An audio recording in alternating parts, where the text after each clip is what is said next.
Yo, t'as remarqué un truc ou pas? Tu scrolls, tu likes, tu sauvegardes des looks, mais lorsqu'il faut s'habiller, t'hésites toujours. Parce que tu sais pas réellement qui t'es niveau style. Mais t'inquiète pas, t'es pas le seul, je suis aussi passé par là et je vais essayer de te donner une ou deux astuces qui pourraient t'aider. Je vais te parler des 10 styles qu'on voit le plus en ce moment. Peut-être que tu vas te reconnaître dans un des styles qu'on va parcourir, mais je vais aussi t'expliquer ce que ce style dit sur toi et peut-être aussi essayer de comprendre pourquoi t'as choisi ce style et pas un autre.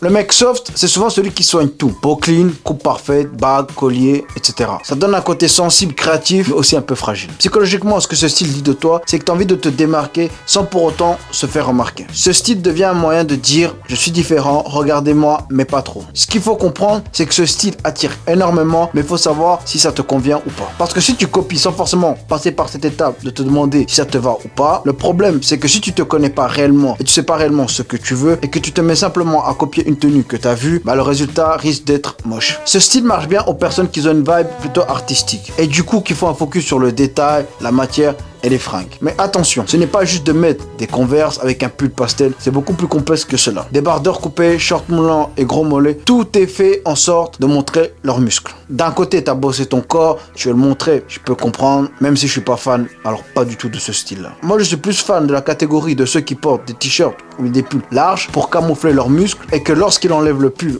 ou le t-shirt, la personne en face soit surprise. Surtout dans un moment très précis, c'est très efficace, mais je vais pas vous dire lequel, vous l'avez deviné.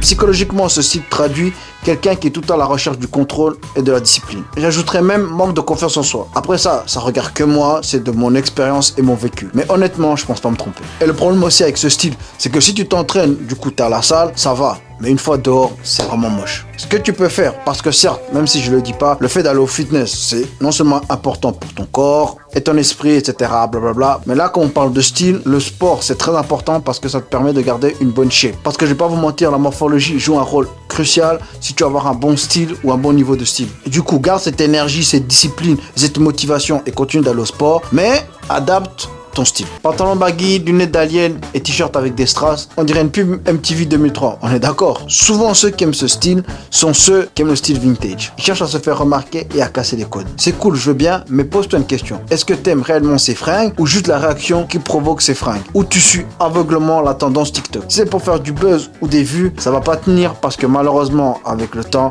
ce style c'est du vu et revu. Et en plus la tendance depuis que les Timberland sont un peu moins tendance, on va pas se mentir, le style Y2K a aussi chuté en popularité. Du coup, si tu kiffes ce style, fonce, mais n'oublie pas d'ajouter toujours ta petite touche personnelle. Par exemple, un truc un peu plus sobre, un accessoire, etc., etc. Poche partout, coupe futuriste, matière technique. On dirait que tu te prépares à aller à la guerre, mais où? Ce style est moche. J'espère qu'il ne sera jamais tendance. Bon, après, je pense que je prends pas trop de risques en disant que ce style-là ne sera jamais tendance. Et pour ceux qui vont me dire maîtriser, ça peut donner un beau résultat. Personnellement, jusqu'à maintenant, je n'ai pas vu ne serait-ce qu'une seule tenue bien. Oui, je sais que si tu aimes ce genre de style et que ça fait des années, c'est difficile de te faire changer ta mentalité. Crois-moi, s'il te plaît. Vraiment, arrête ça tout de suite. Franchement, ce style, c'est pas compliqué. Tu prends un cargo, une veste avec plusieurs détails et plusieurs poches et t'ajoutes le bandana en mode Sasuke. Et là, t'as le style quoi. Résumé en 2 secondes.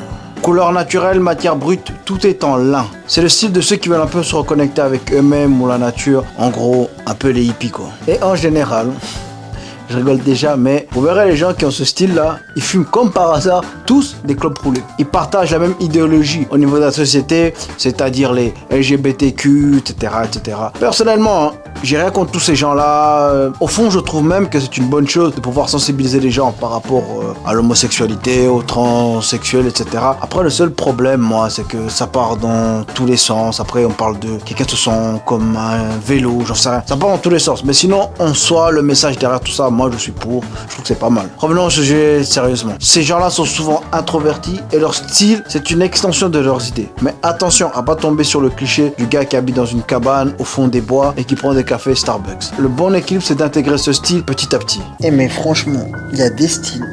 Oh mon dieu. Et franchement, à éviter. Logo partout, Gucci, Louis Vuitton, Dior. toutes les grandes marques de luxe, en gros, tu ressembles à une vitrine. C'est le style de regarde ce que j'ai plutôt que regarde qui je suis. Souvent, ce genre de style traduit quelqu'un qui cherche constamment une validation externe. Tu veux montrer que tu as réussi, que tu as de l'argent, mais en réalité, tu ressembles juste à un kéké. Ah, et un conseil, ma communauté, je vous fais confiance, vous n'êtes pas de ce genre-là. Si tu portes des marques de luxe, évite de trop mélanger. Ça veut dire que si tu portes, commence à mettre du Gucci, Louis Vuitton, Dior, en plus avec des logos bien visibles, s'il te plaît, ça c'est la pire, mais la pire erreur que tu puisses commettre. Si tu es vraiment têtu et que tu veux mettre plusieurs marques ensemble, prends des articles de luxe où le logo n'est pas trop visible. On pourrait croire que je déteste les marques de luxe, alors que pas du tout. Il y a même beaucoup d'articles que je conseille luxe, mais le souci avec vous, vous savez pas doser. Le meilleur combo que tu pourrais faire avec ce genre de style, c'est combiner justement un ou deux articles max de luxe avec des articles normaux. Sauf si tu es riche, toi tu te mets de côté et tu nous laisses entre nous. Si tu achètes un article cher, il faut que ça vale la peine. Par exemple, si tu prends un pantalon simple, je sais pas moi, Louis Vuitton à 1500, alors qu'un pantalon quasi semblable, Levi's, c'est stupide, je suis désolé. Sauf si tu es riche. Chic, discret, couleur neutre, coupe nickel. Le but c'est de montrer que tu es bien, mais sans trop le crier. Style très posé, très...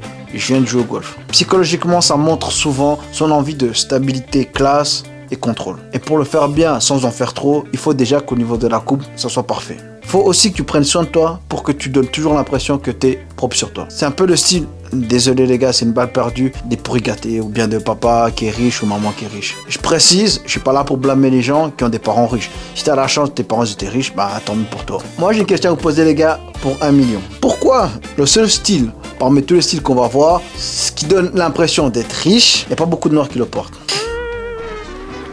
Alors que quand c'est des styles un peu plus voyous, là, ma foi, bref. Si tu veux t'inspirer de ce style, mise sur la qualité et le détail. Une bonne chemise, des mocassins propres et un pantalon beige bien coupé.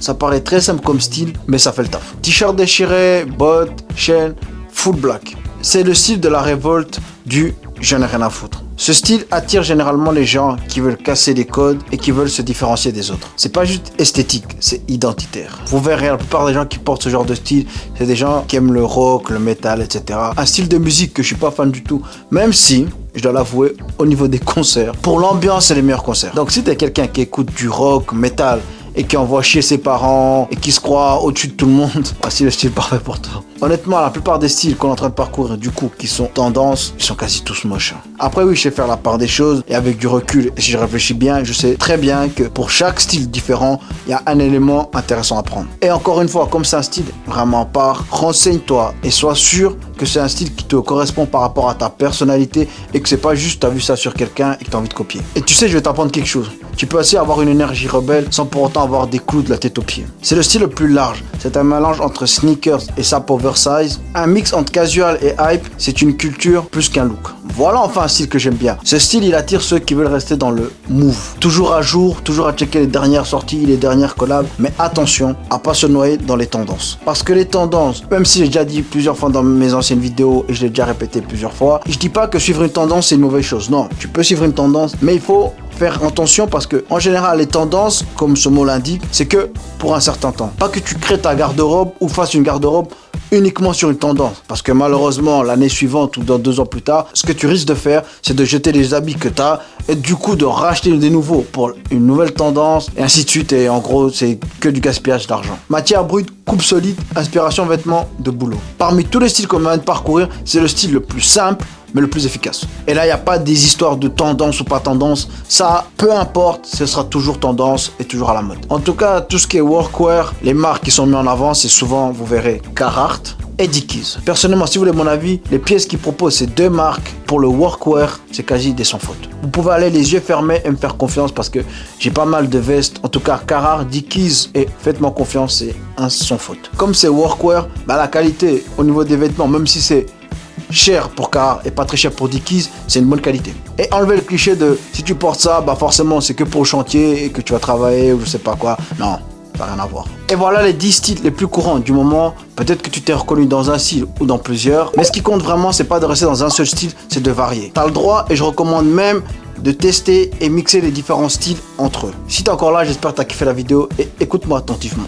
Si tu veux atteindre un niveau de style vraiment élevé ou atteindre un certain niveau, n'hésite pas à me contacter en description. Je te fais un appel et je te garantis que je te fais atteindre ton niveau de style dont tu as toujours rêvé. Et si j'arrive pas, de toute façon, tu es remboursé. Bref, moi je vous dis à bientôt. Peace!